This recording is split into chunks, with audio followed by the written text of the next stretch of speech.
The title isn't clickbait. This is a true shortcut. It's a healthy and sustainable shortcut.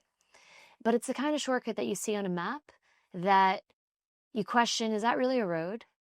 And it is, and it will save you a shit ton of time. However, you might have to go through a valley, cross a river, climb a mountain, but it will get you there, not just months, maybe years and decades faster.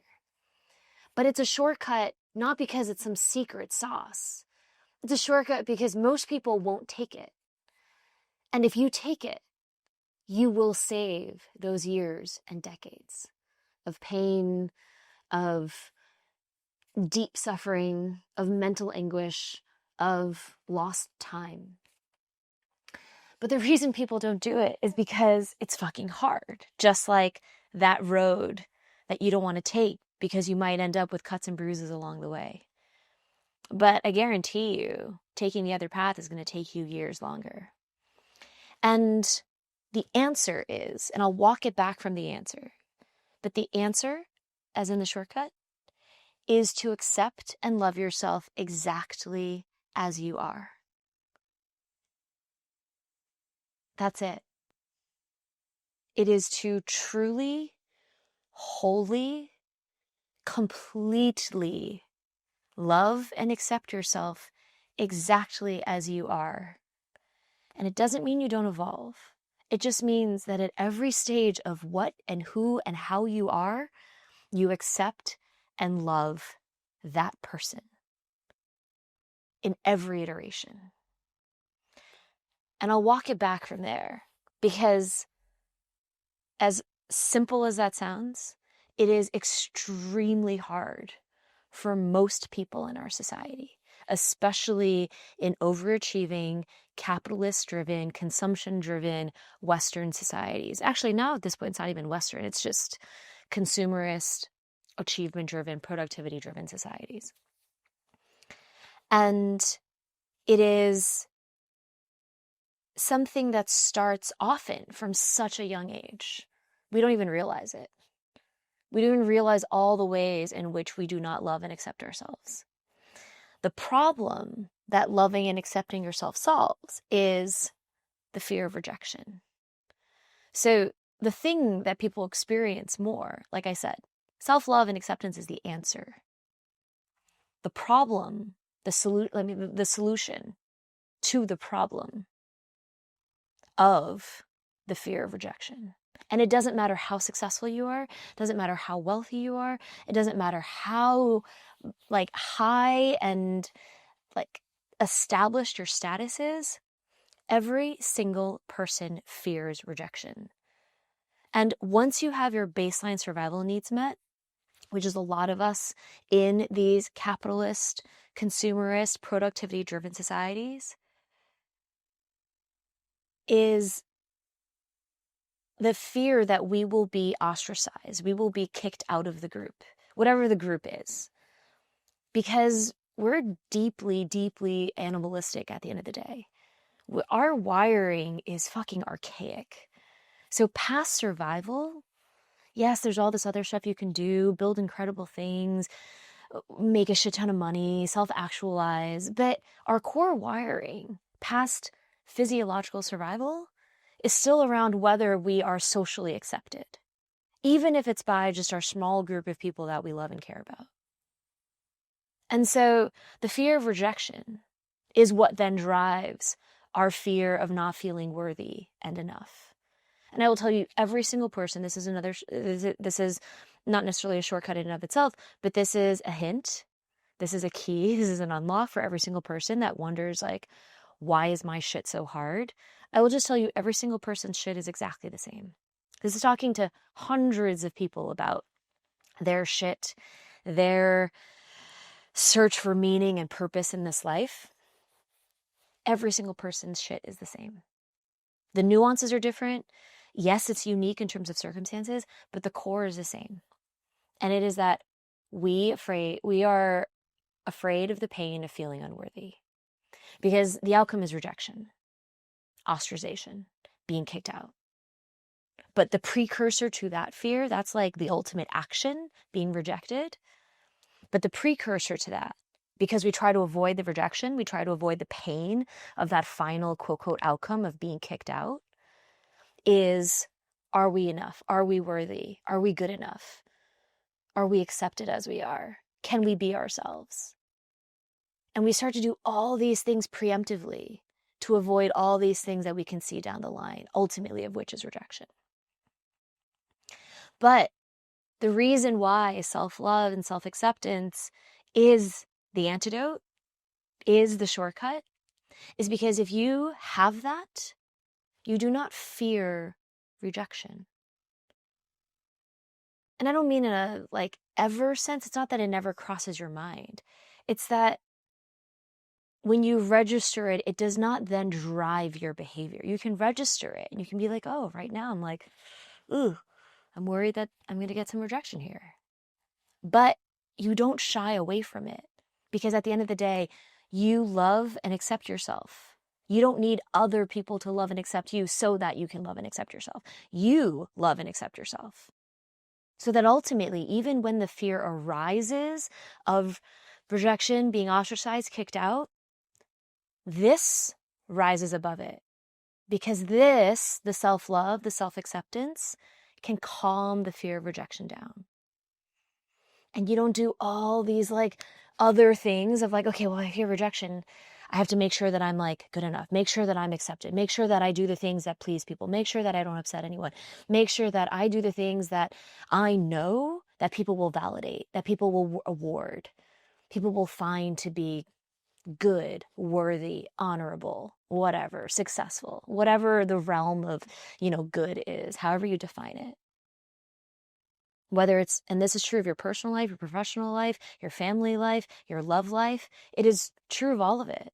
Because just because we change our context in our modern society, like we're the same social creatures. We don't change our context brain-wise in terms of how we function just because we move through what we deem to be a different context, because you're still dealing with other people. So the fear of rejection is still the same.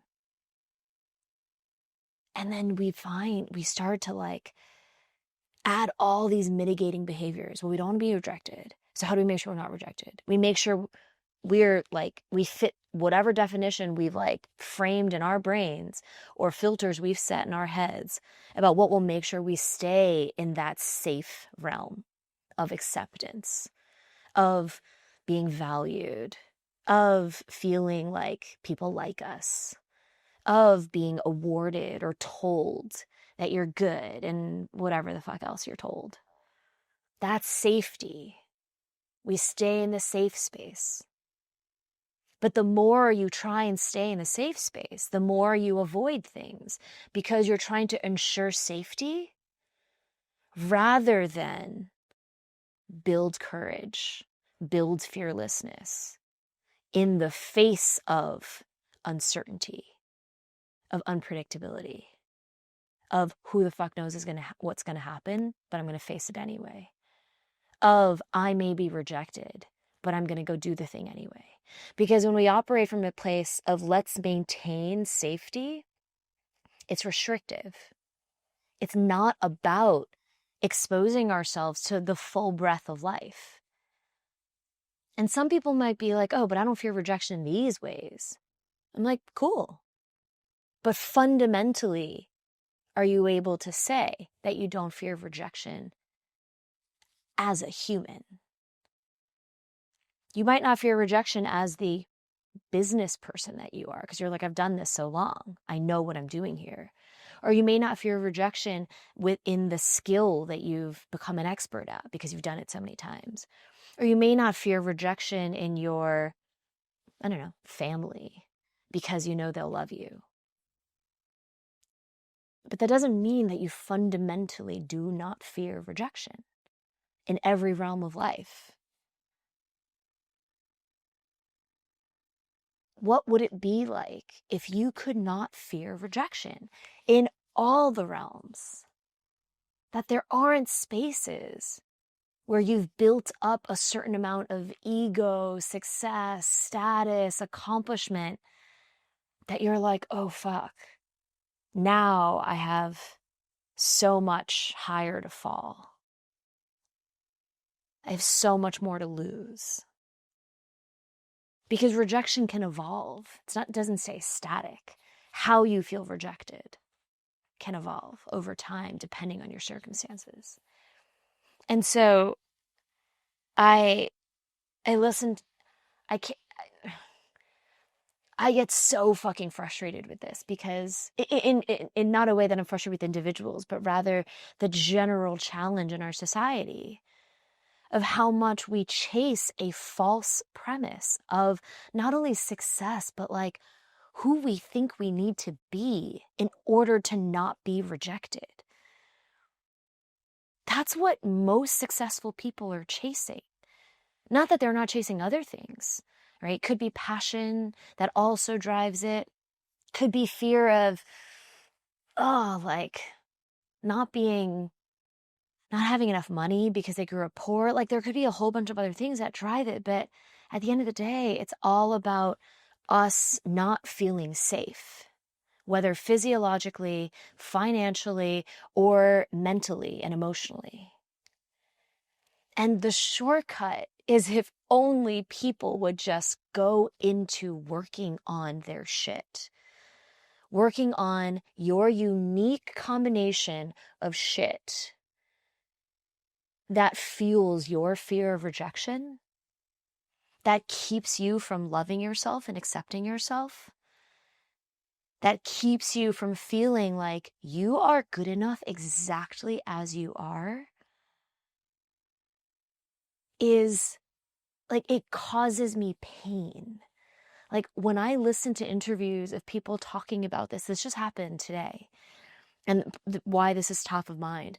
I listened to a Diary of a CEO interview with Scooter Braun, and I just, like, every time I hear of another story where it is the same story, it literally makes me cry. Like I cried through parts of that interview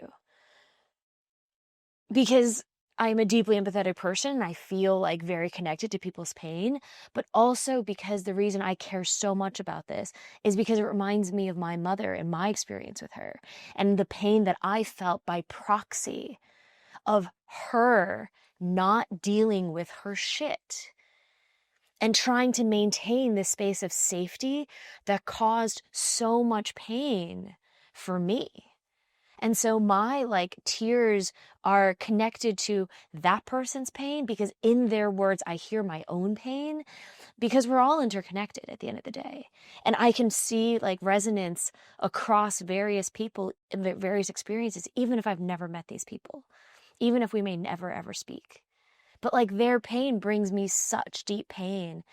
And if you are this person experiencing this pain, your pain would also bring me such deep pain because it is entirely solvable. And we get warning signs throughout our life that we have to fucking deal with this, but we avoid it because we think there's another way, because you think you can avoid the pain of dealing with your shit. And it knocks on your door continually throughout your life. But oftentimes, unfortunately, and this is what I want to help people avoid, you wait until there's a tragedy of some kind. You wait until someone dies. You wait until your health is at risk such that you might die. You wait until something literally makes your life fall apart.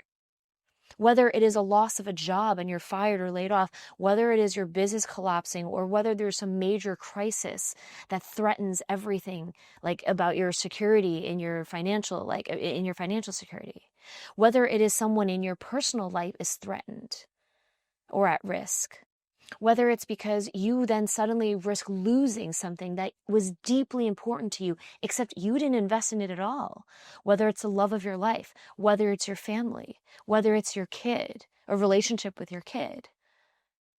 Like it takes people deep, tragic pain sometimes in order to deal with their shit.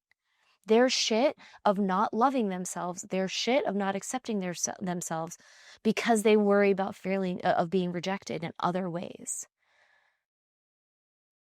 Everyone's fucking core pain is not feeling worthy and enough. Layer in your unique circumstances, but it is exactly the same core.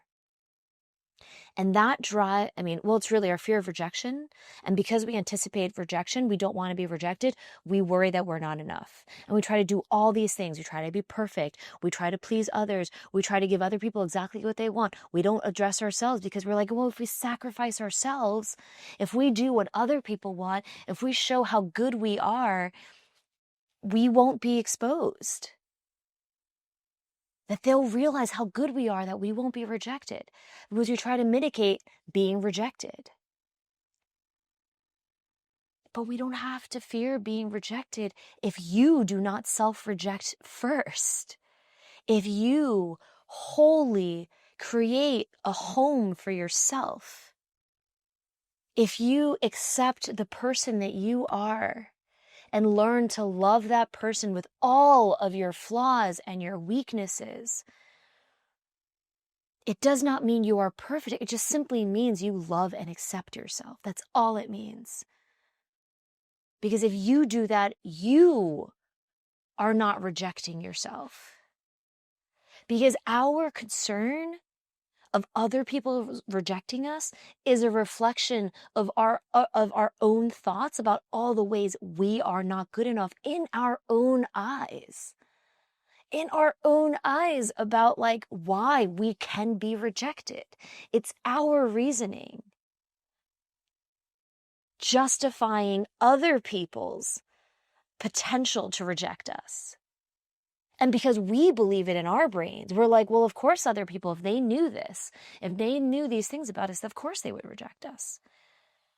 But it's actually our own belief about our rationale to be rejected. But if we deal with that first, if we address our own fear, our own judgment of ourselves and why we are not worthy and thus we are rejectable, you will love and accept yourself first. And if you believe in your own value and worthiness to be a human on this planet, the concern about rejection will disappear. Because you know in your hearts of hearts, first and foremost, that there is absolutely no fucking reason for anyone else to reject you. And it is not an inflated sense of ego or self-worth. It is you accepting your self-worth and you believing it to your core such that you know that your ability to love yourself translates into your ability to love other people. And if other people can't love you, that's because they don't love themselves.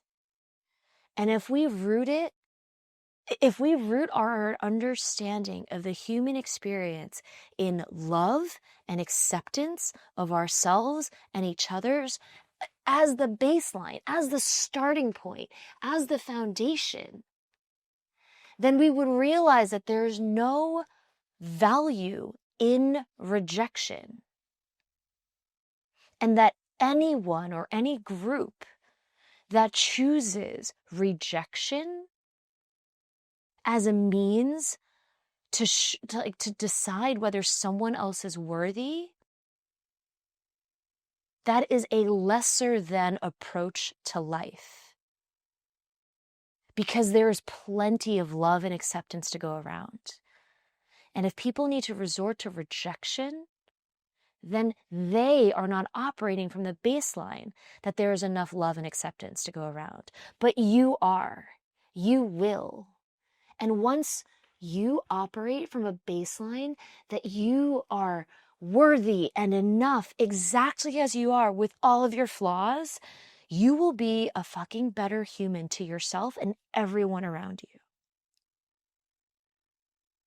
And imagine what you could build. Imagine the world. Imagine the businesses. Imagine the companies.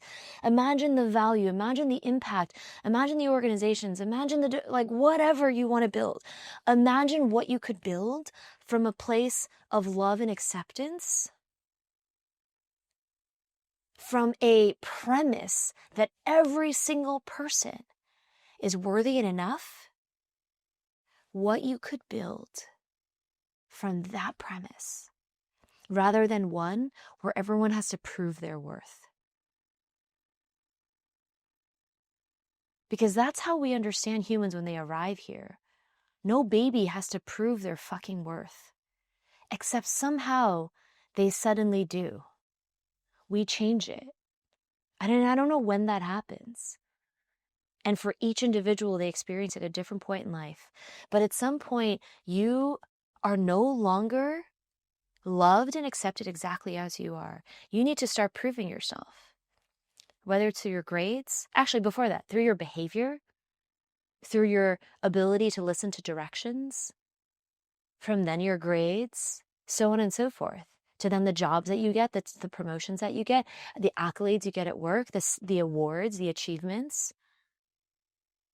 We need to go back to the origin that every single fucking human is loved and accepted as they are, just for being. And I understand that that shortcut is a hard one to go through. And that's why so few people do it. But if you take that shortcut, I fucking promise the world opens up for you in a way that you couldn't, like, never have achieved otherwise. Because the thing with taking this shortcut is that you'll end up here anyway. Not at the end, like, not at the end result of taking this shortcut, but at this work. And don't take my word for it. Listen to the interviews of all the successful people. And really what we mean, what our society defines as success is status, money / wealth, or some celebrity, right? Some level of celebrity and achievement. Listen to any interview of someone who has talked about dealing with their shit and how they've talked about needing to come full circle after years, decades of chasing something else, of pursuing some other path, and then ultimately landing at this door of needing to face their shit anyway, of getting the warning signs before that, of ignoring the warning signs, of saying maybe, but if I just do this, if I build this next thing, if I chase this next goal, if I win this next award, that will solve it. You keep thinking that the inner alarms that are sounding in our heads, they're showing us like, you can't continue in this path until you deal with this shit. You still are going to come back to the door of dealing with this shit. And so that's why I say it's a fucking shortcut, because you can save yourself the years and the decades before landing at this door. You can just take the road straight to this door, because this door is waiting for you no matter what. I just hope that you don't need a fucking tragedy or some really deep pain and suffering, whether directly or indirectly through you or someone you love, to take on this work. Because I just wish, I just know the world would be such a better place. People would suffer so much less if they would actually take the shortcut.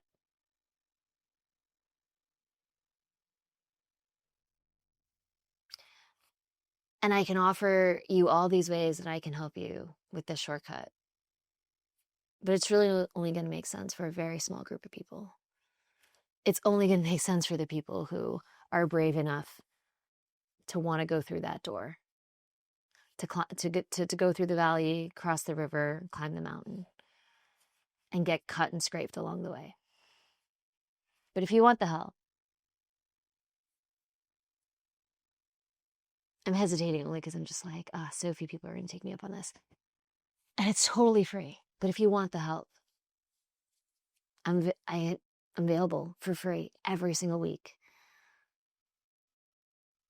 There's a call. It's on Wednesdays. Join us.